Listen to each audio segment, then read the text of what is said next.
This, I think, is a really quite interesting chart. Oops, could I just go back one? Thank you very much.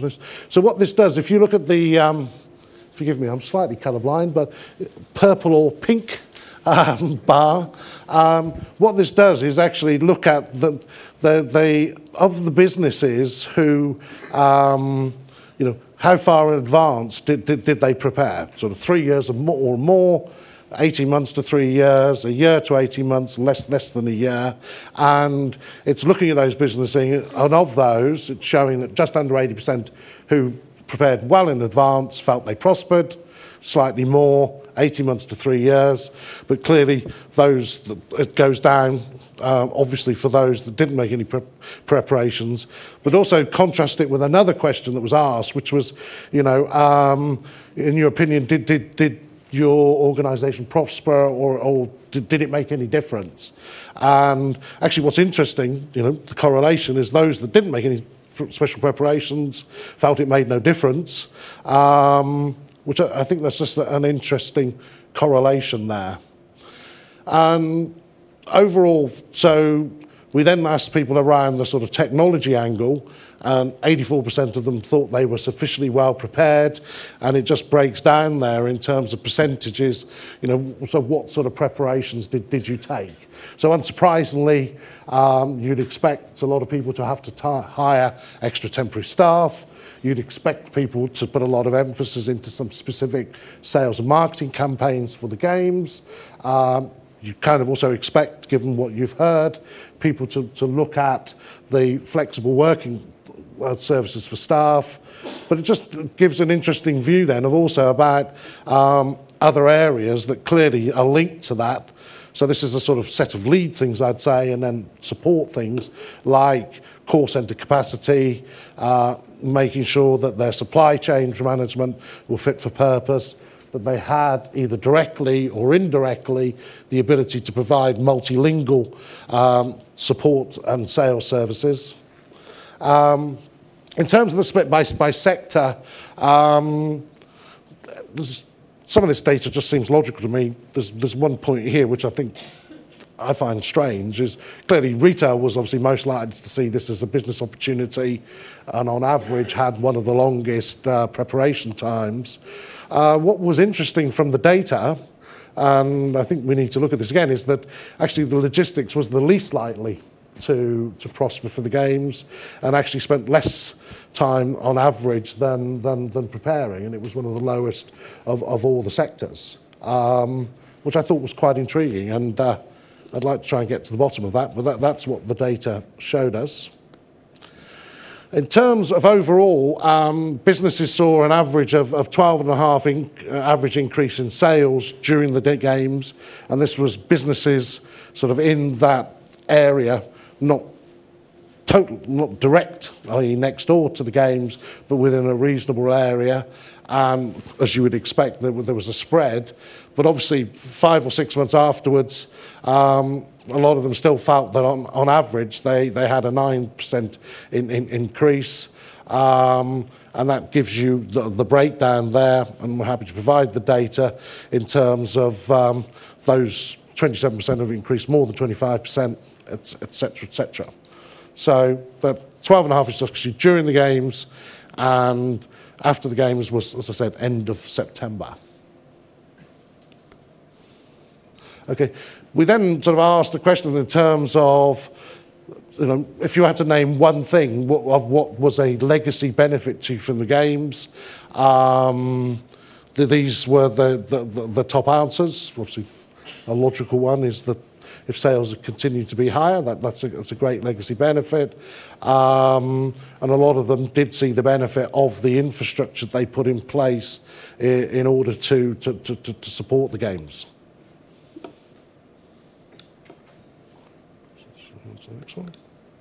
Okay. The other one, and obviously clearly as a communications company, we looked at the sort of IT and communications issues. What was interesting is 21% of the businesses we spoke to had made some investment in increasing their network capacity or having the ability during the period of the games to burst through and have extra capacity. 34% of them, in hindsight, said they probably should have, but they didn't, and 23% actually had some form of issue around managing communications, often linked with temporary staff and using of overflow call centres. Okay. So in terms of this, again, I thought was quite interesting, and this was the same across both the public sector and private sector organisations, is sort of around 30%. Again, with the benefit of hindsight, given the travel issues that they experienced, felt that they should have done more to look at that ahead of the game. A third named it as the biggest challenge, and more than a quarter said that the increased congestion and the traffic was their biggest challenge during the games, and one of the biggest issues that they face. And unsurprisingly, quite a significant number, even though many of them had planned for it with temporary staff, did experience significantly higher levels of staff absenteeism during the games. Again, which you'd expect. And again, 42% had fairly significant increase in call volumes during the game, and 23% had actually done something about it prior to the games. Okay. Okay. Again, this is kind of looking at the ongoing benefit of things that they've done around, for those who looked at their call centres, the benefit they had of doing that. So again, the two key points to me was, one is that 30% of people do wish they had improved that, and 35% of people who had still felt that they needed to have done more around network capacity. Okay. Unsurprisingly, retail sector has the most issues in terms of flexible working. If you obviously have stores and things to answer, often flexible working isn't an option for there, and obviously they have then to manage it, obviously with extra headcount or management of staff rotas. And a third of the sort of public sector embraced that and had some issues. So in terms of that, then that splits down the overall benefit. And again, for me, the one thing that that comes out of that is you would expect retail to do well out of an event like the Olympics. But again, I'm quite surprised that that from our data, and we need to look at why, that the logistics was lower. Okay, so we're doing quite a lot of work ourselves looking at this. We're also working with a number of business organisations across the UK, and I've just pulled together, and again, I'm not going to go through them all, in terms of some of the issues that we're finding that businesses are starting to ask. And one of the things that we're doing as part of our market research is sort of measuring across the UK, split by the regions, is looking at sort of how many businesses are sort of actively looking at planning around London 2012, those who are actually doing something specific about it, and those who aren't. And one of the things that we've noticed that certainly post the summer, there's been a big increase in businesses starting to think this through. We believe that as we get post-Christmas and when we get to 500 days to go, which will be March the 15th, we think that will step up substantially. And we've been doing quite a lot of work. Recently, we had a session with 170 business continuity managers from the Canary Wharf area, and they're all very busy looking at these sorts of things, and particularly in terms of utilities, in terms of power, in terms of backup, impact of what Hugh and Stuart have talked to you about on their suppliers. So this is just a quick summary of some of the things that we're starting to see now. Businesses are actively looking at and starting to talk to us about in terms of the communications side of that. So again, some of the things that we're finding a number of organisations are looking at. And I just wanted to pick up one of Mike's points in terms of the opportunities around the games. Certainly what we found is that we have a set of independent business franchises that we have across the UK. They've all been encouraged to register on Compete For and to look at the opportunities. But the truth is that the Olympics, as exciting as it is, doesn't suspend the laws of physics or economics or common sense. And when one bids for things through a site like that, you have to qualify it, etc., etc. What we found out of that, actually interestingly, is our businesses across the UK, and they vary from 10 to 50, 60 people, have been very successful actually working with organisations who have actually won contracts to then actually look and help them understand how technology can help them do that.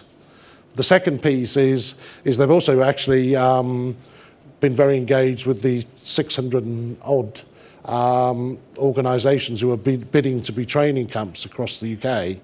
And I would not underestimate the amount of work that's going on across the UK. I was recently up in the West Midlands.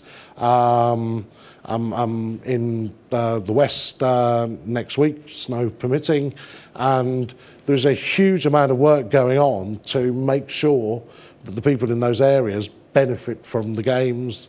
They're having their own social events, and I think it's going to be some of the, as ever, the less obvious opportunities that are going to be most fruitful. So again, I'm not going to go through all of this, but certainly we would definitely advocate that over the coming months you do take stock of some of the things that I've talked about. We are an organisation that live and breathe flexible working and conferencing and collaboration. I can't imagine not doing that now. During the games, the need for some of those tools will become quite acute. Certainly worth looking at it. The whole multilingual support thing is a challenge for many businesses. There are now lots of agencies and people with tools to help people do that. With the advent of cloud computing, that is something that now is really realistic. The whole security and resilience piece is actually key. That is a huge focus of attention for us, as you can imagine. But again, the data shows that this will be an issue for a whole raft of businesses during the games. It's not something to be ignored. And obviously, if you do embrace flexible and home working, the security thing is very acute.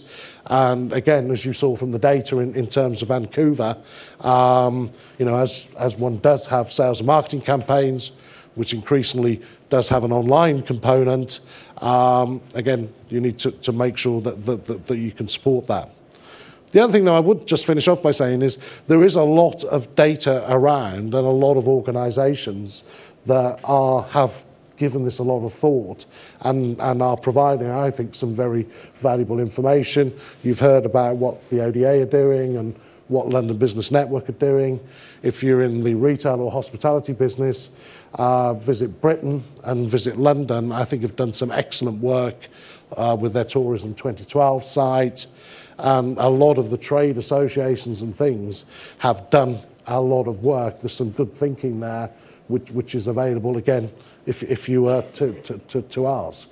There's a lot of dialogue going on the social networks, on the blogosphere is quite hot with a whole load of things like this.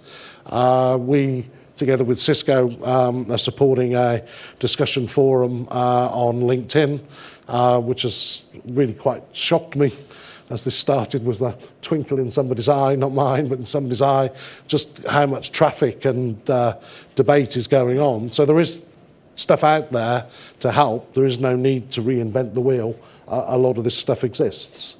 So hopefully you found that useful. So I think I'll hand back to Mike. Thank you.